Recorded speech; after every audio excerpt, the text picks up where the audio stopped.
Մեթյու Հենրի, ամենօրյա ընթերցանություն, օր օգոստոսի 15։ Երկուսը լավ է, քան թե մեկը, որ նրանք վարձք ունեն իրենց աշխատանքիցը, որովհետև եթե վայր ընկնեն, մեկը մյուսին վեր կկացնի, բայց վայ մեկին, որ ընկնի, և մի երկրորդ չկա, որ նրան կանգնեցնի։ Ժողովող 4 գլուխ 9-10 խոսքեր։ Հաճախ որքան ավելի շատ բան ունեն մարդիկ, այնքան ավելի շատ են ցանկանում ունենալ, և դրանով այնքան են զբաղված, որ այլևս չեն վայելում այն, ինչ արդեն ունեն։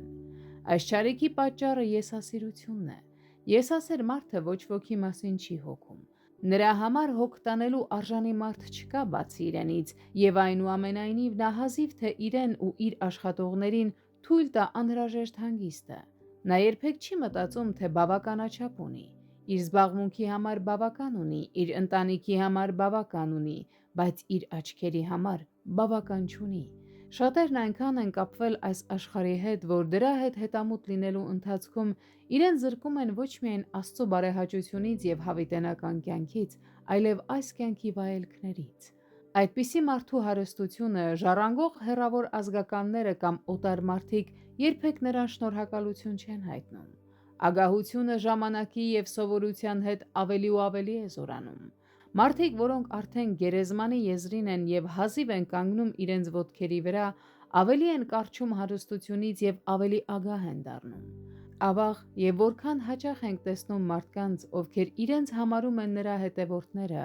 ով թեև հարուստ էր, բայց մեզ համար աղքատացավ, սակայն անհանգիստ կերպով դրամ են կուտակում և ամուր պահում այն, իրենց արդարացնելով սովորական խոսքերով այն մասին, թե պետք է զգույշ լինել և թե շռայլությունը վտանգավոր է։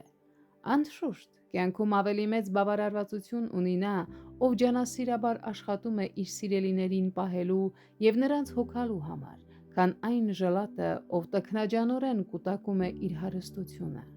Ամեն ինչում միասնությունը նպաստում է հաջողության և ապահովության, բայց առավել ևս քրիստոնյաների միասնությունը։